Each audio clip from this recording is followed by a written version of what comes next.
Parenting Like a Boss is a very proactive parenting style.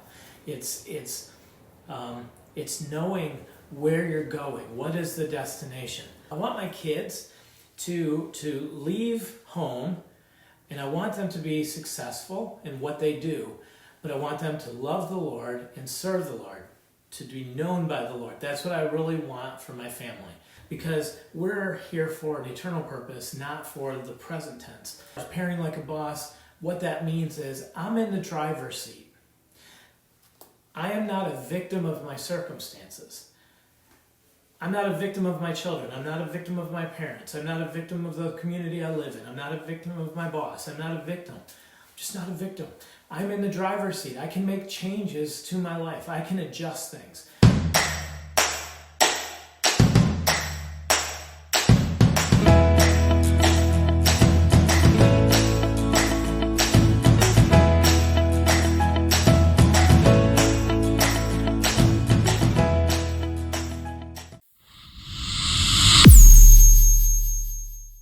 The title of this teaching tip is Parent Like a Boss, Not a Babysitter. Here's what I'm noticing, okay? So I have a number of children, and I would be considered Generation X. Now, Generation X is a dynamic. As a demographic, we typically were considered the latchkey kids, the boomers, then Generation X, then the millennials. And the latchkey kids fended for themselves from a very early age. They both parents were typically working, or maybe it was a divorce home, and so the generation was fairly independent, much different times. As a result, you have Generation X, who experienced a lot of life very early on, became, in a way, helicopter parents for the millennials. And so the millennial generation, those who were alive Y2K era, parents in my generation tended to be very protective. We made sure things were fairly easy for our kids because we didn't want them to experience the things that we had experienced. So recently I was launching one of our kids. He's actually launched with children, but we were having a conversation, and he said to me, hey, Dad, you have all my stories. Like, you have all the stories. You never really let me get beat up in the playground. You went and fought the bully for me. Problem solving wasn't something we had to do. You solved all of our problems for us. And you did everything and made life easy and comfortable and safe, but we don't have the experience, we don't necessarily have the problem solving skills that you did, because from a very young age you were kind of having to survive, and you have the stories, we have your stories, but we don't have our own stories. Now, this is a generalization, and it's not everybody, and so I'm kind of talking in a way that if there's something to get from this, take it. If not, ignore it, don't worry about it, right? Eat the meat, spit out the bones. Very valuable concept. So this year, we've been part of the homeschool community for a long time, for over 20 years, and serving the homeschool community, selling curriculum and that type of thing. And this year, due to the COVID crisis, the homeschool movement has grown substantially. In fact, they estimate that it's gone from 2.5 million to about 7 to 10 million people in the homeschool movement. We certainly saw the growth this year in sales. In fact, we all spent the last 9 weeks in the warehouse catching up. Tremendous volume of orders and new families. Along with that, we're also seeing a change in the demographic. And as a lot of families, they consider crisis schoolers or the new homeschoolers who are stepping into it, the customer service side, we're definitely seeing a change. We're seeing a change in the tone, the way that our service agents are treated, and we're also seeing a tone in problem solving and some of that. And again, this isn't a judgment. This is more of a just kind of an observation and looking at how do we prepare how do we prepare everybody to move into the homeschooling movement? So, let's see. We got more Amy, Lori, Carissa, Motai, hopefully that's right, Carrie, Whitney, good to see everybody. All right, so one of the things that I would say is, did you have a babysitting job? Now it's interesting because I'm talking about this, and you know, my generation, we babysat a lot, but sometimes it was uncomfortable because Dad would take the babysitter home or whatever, and so we said, because of those experiences, our kids wouldn't babysit, or if they did, they would do it at our house or whatever. And so not everybody had the same experiences that we did. But when we would babysit, you know, you'd go to the family's house, to the couple's house, and basically they would give you a list of, you know, Johnny goes to bed at 8, he can watch TV for an hour, he gets a snack at right before bedtime, and here's the pajamas he's supposed to wear. And they basically gave you everything in a list and said, your main responsibility as a babysitter, do these 4 things while we're gone, and please just make sure our kids don't die or do something that's going to bring shame to the family, or the police are going to get called. Right? That was really the goal of babysitting. It was just keep the kids alive and hope it all works out. And so we would entertain them. We would, you know, let's turn on the TV, let's get a snack, let's make it fun. And but there really wasn't any goal. We didn't have a goal. We were just babysitting. We were just pacifying and following somebody else's mission and agenda to get to the other side, to collect our pay and move out.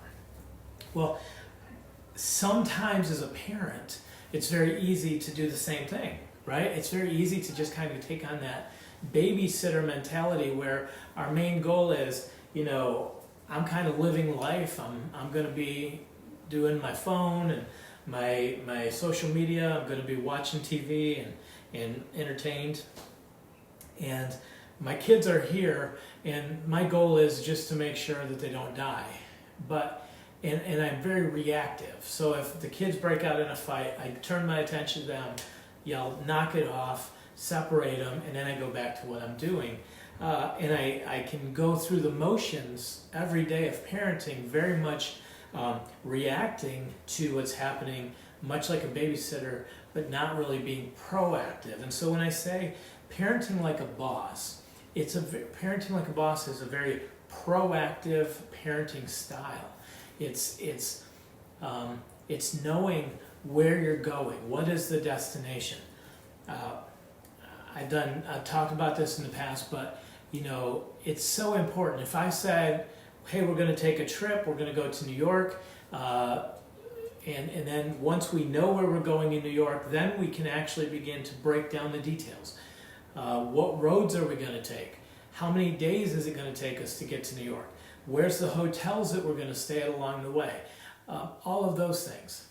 That aspect is, once I know the goal, then I can break down the details to getting there and managing that. Imagine if I said, hey, we're going somewhere, get in the car. Of course, everybody would be like, well, where are we going? Doesn't matter, we're going somewhere. We get in the car and we see cars going by and we just start following cars. Where would we end up? Now, that may be fun for a while, but after a while, it would get really frustrating just trying to follow cars and say, well, they must know where they're going, so we're going to follow them. And they must know where they're going, so we're going to follow them. Reaching a destination would be very difficult, and the destination that you get to, you may not like once you get there. So, from a business standpoint, we always want to have a mission statement, a vision statement, something that says what do you stand for, what is your goal, where are you going. Our mission statement at Master Books is ink on paper to impact eternity. When we have a project, any of the projects that we have, we look at it and say, okay, will this have an impact on eternity? Does it point children to Christ? And does it display the glory of the Creator?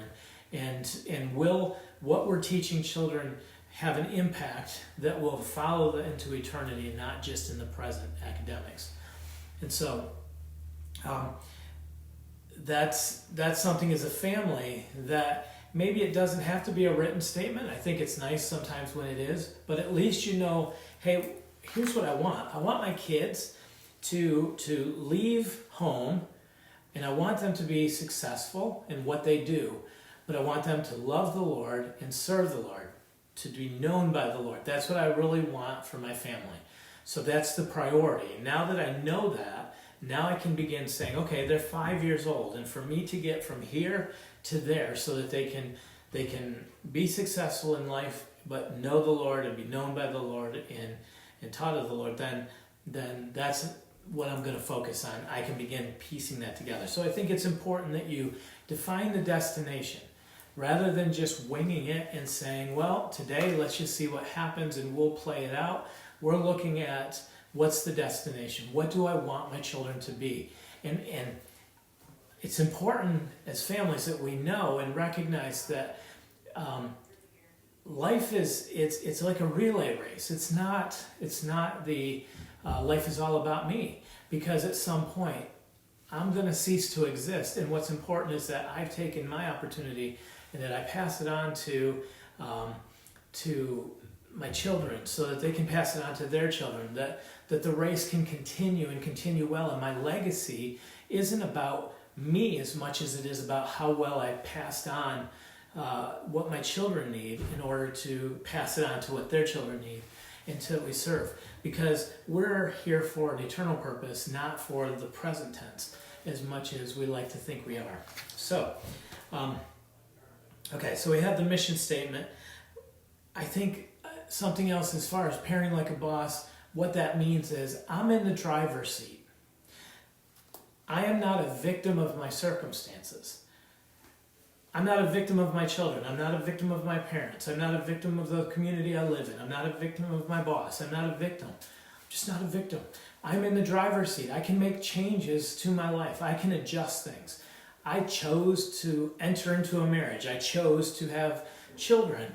I may not always like the circumstances that are around me and the way it's going, but I have the free will and the choice to begin changing things, to improve myself, to lead better, to look for opportunities and change opportunities, because I'm not a victim. I'm in the driver's seat. I'm not being driven around. And as a parent, same thing. I'm not at the mercy of my children. I'm not at the mercy of somebody else telling me what to do. I'm not at the mercy of in-laws. I'm in the driver's seat as the father of my children to make sure that I accomplish what it is God has called me to do. And I think that that's really important, that we don't take on that status of victim, that we realize that we are fully in charge, that the Lord causes all things to work together for good for those who love Him and are called according to His purpose. And He does take us through seasons, but He always brings that together for our good, and we see that in our lives all the time. Can I do a bite? Can I do a rabbit trail? 13 months ago, well, longer than that now, probably 15 months ago, Kristen, my wife, who's been on with me before, and she is also the curriculum development editor, was diagnosed with breast cancer. And it was a scary thing. She hadn't had any risks. She was like, the doctors all just kept saying, I don't get this. And I remember I was doing a Facebook Live, and I really felt that the Lord was leading us to ask this group, the Moms of Master Books, which includes all of you in the app, to just share what the Lord was doing, and that I felt like we had to give God opportunity to move, right? And so it was kind of like the Elijah moment when he prayed and God sent the fire down and consumed the altar before the false priest. And so I just said, we appreciate your prayers. This is what we're going through, and we really just believe God is going to do something, and we trust Him in whatever He does. And so just as an update, about a couple weeks ago, Kristen had an MRI, and everything was clear. She's no longer doing chemotherapy, and the doctor said the most beautiful words. He said, Now it's time to live. And for all of you who prayed, I know some of the students, we've gotten cards and we've gotten different testimonies of students who, when they would pull out the language lessons for living education, their students would pray for Miss Kristen, the author of the curriculum. I just want to say thank you for your prayers, but I also want to say, please take the opportunity to tell your children that they serve, oh my goodness, they serve a living God. And when they prayed, God heard their prayers, God answered their prayers. And they may need that someday. Sometimes we look back on what God has done so that in the future when we call upon Him, our faith is strengthened because we know He's done it in the past. And so for all of you who prayed and sought God for healing for Miss Kristen, the Lord did move and He did heal her and He did a mighty work in her. And so what a blessing that is to be able to give that report to the families that endeavored to really lift her up, because it's neat to see that we serve a living God who is active and moving. In fact, the surgeon at one point, he said, you know, he did his, this could be medical, but he said this would be about as close to what we would consider a miracle as you know, he said, you have your miracle. So, yay, right? Okay. So, I gotta go back now. Sorry, that was a rabbit trail, but I wanted to make sure I said anything before I forgot. Okay, so, know your destination. You are in the driver's seat. You call the shots. You are not a victim. A boss is equipped. So, when I'm babysitting, I may not be equipped for everything. I have to rely on other people. But when I'm the boss, I have to, it ends with me. I get what I lead. I have to have the skills. Now, that doesn't mean I don't call upon other people, but it means I go get the information I need. Our children, they're not always easy. Sometimes we have to know how to motivate them, just like a boss does, right? When you manage a business, you have to know how to motivate your employees. Some employees are more motivated by praise than money. Other employees love money and could care less about the praise. Some are motivated by a challenge. Some aren't easily motivated at all. And so when we look at that, we have to figure out human motivation. We have to figure out, different learning styles, personality types. We have to invest ourselves and educate ourselves to be equipped for this journey. Our instincts are based on perceptions, and sometimes they're based on mental biases that we have, and we aren't always objective when we look at our children in understanding that responsibility. It used to drive me nuts when I was a principal of a school, and the teachers sometimes would blame the students for not wanting to learn. And they bore no responsibility for the fact that they were boring. If I was in their class, I wouldn't want to learn anyways. So let's, we have to take some responsibility for being prepared and trying new things, which leads me into a boss is flexible. Challenges come in life. That just happens. That's 50% of our life is overcoming challenges. Thank goodness. It's not all downhill. It's not all in the valley. Some of it is uphill and it's struggle. And that challenge is what builds us and makes us stronger. If you've ever gone through a valley experience, you know that those experiences are what make you stronger, so that when you're at the mountaintop, you come away with it, that you have an experience. And so being flexible, when you try a curriculum for the first time, and maybe it works, maybe it doesn't work, it's not beating yourself up, being flexible. That doesn't mean you quit the moment that it doesn't work. You adapt it and you try things. One of the things with Master Books curriculum we say a lot is, you're the carpenter, right? The curriculum is a tool, you're the carpenter. And so from that standpoint, if something doesn't work, if testing doesn't work, cross it off. Do it in a way that you know the student is accomplishing the mission or the goal that you have for them as a student. As long as you feel that they're learning the material. If you feel something needs to be added to, get the information. Find out why you believe that and do what you have to do. Okay, so flexibility, constantly assessing the situation. As a person myself, I like to step back often and say, what am I doing that I shouldn't be doing? That's not helping. And what should I be doing that I'm not doing that could help the situation? As a husband, as a father, as a business person, what things am I in the habit of that I have tunnel vision on that are not helping me move forward and advance in the goals that I've set for each of those things? And so that flexibility of being willing to change course, growth hacking, if you will, growth hacking where we test things, we see what works. When it works, we apply more energy. If it doesn't work, we retreat. We don't count it as failure. Learning what doesn't work is as much part of the growth process as learning what does work. It's how we move forward. We give ourselves room for growth. And when we deal with our children, there is no such thing as perfect. In fact, I can't tell you how to raise your children. You can't tell me how to raise my children. It's a spectrum. It's too complicated. There's no possible way for me to tell you how to raise your children. In fact, out of the 9 children we have, every single one of them is different. Some of them required a strong hand. Some of them required a strong voice. Some of them require a gentle voice and very tender. Every single one of my children is different in the way that they are motivated, the way that they behave and react. My relationship with them, every one of them is different. And I am different. So for me, how arrogant for me as a parent to come into your home and try to tell you, with you and your spouse and your children's personalities and all the dynamics, how you're going to raise your children. That's why you have to be the boss. That's why you have to own your parenting experience, because nobody else can tell you. We can give you tips. I can tell you what works for me, and you can try it in your growth hack journey, but it's not really, how can I tell you what to do? I thought I could parent any child until we adopted. One of our sons is adopted, and he has special needs.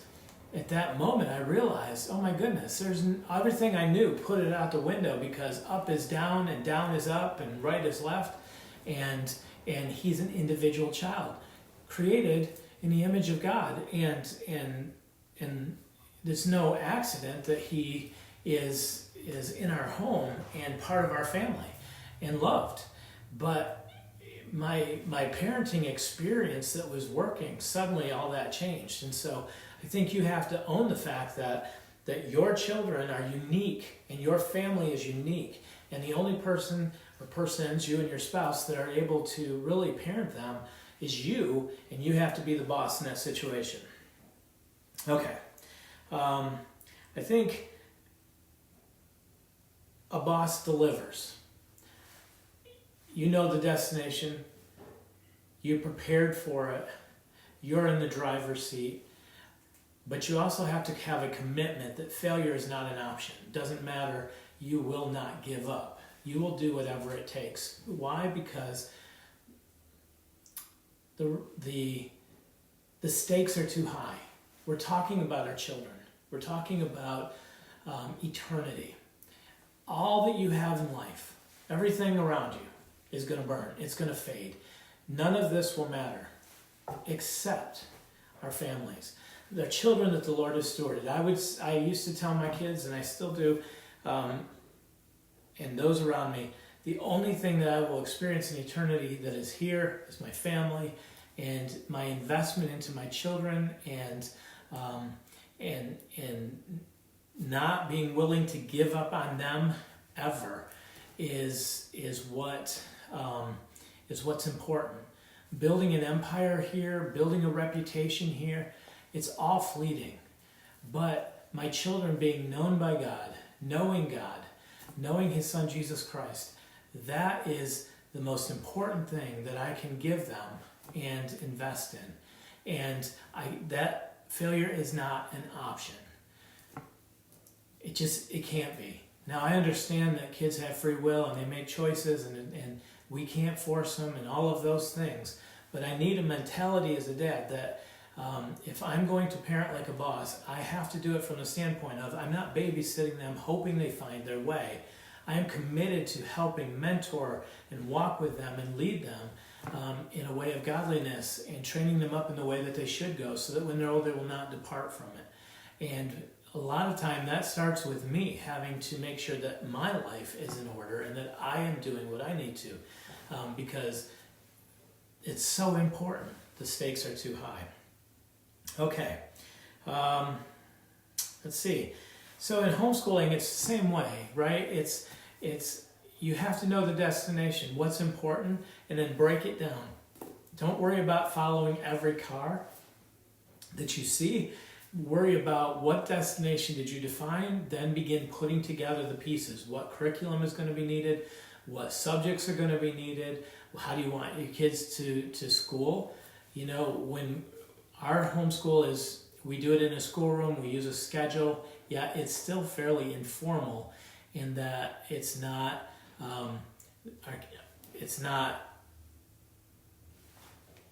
so stiff and legalistic that it takes the joy out of learning. So we use structure, but we keep learning fun and engaging. So just as a way to, you know, apply a little bit of what we've learned. Also, there are parts of text, every curriculum, like Master Books, we try to give you the basics of what you need with the curriculum and then allow you room to adapt it. If the schedule works for you, awesome. If the schedule doesn't work, let it go. If tests work for you, use the test. If narration works for you, use narration. Even like the math lessons for living education, we're coming out with the Practice Makes Perfect pads, which gives a little bit more practice and seat work. We don't incorporate it into the course because not every student needs it. And so we want to give you the flexibility of you doing things modularly, being able to add a module, so to speak. So we have the base math, and we can add the module of practice if we want to. If we don't want to and the student doesn't need it, we can remove it. And so it makes things a lot easier. And we want to encourage you to do that. Own the curriculum. You be the boss. Master Books is not the boss of your homeschool. You are the boss of your homeschool. Own it like a boss. And we encourage you in that and bless you in that. Okay. Good. Well, if there are any questions, I've gone on. Oh, God is good. I love, thank you for the praise and the testimony for Kristen. Jennifer's husband was recently diagnosed with cancer. I'm sorry, Jennifer. It's a tough journey. I think it's beautiful to have God, and the thing that I just kept saying is, this is going to serve us. The Lord promises it will serve us here or beyond. So, let's see.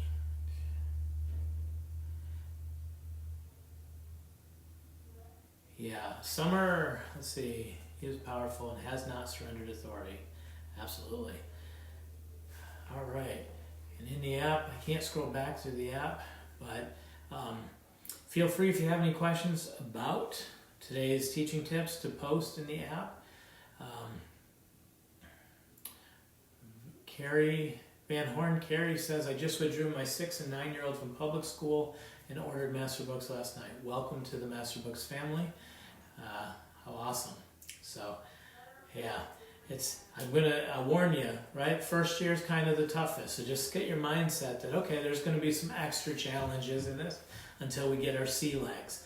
But once we get our sea legs, it's going to be easier. And failure is not an option. You just continue pressing through until you achieve success. It is so worth it. We have homeschooled for over 20 years. We've launched 5.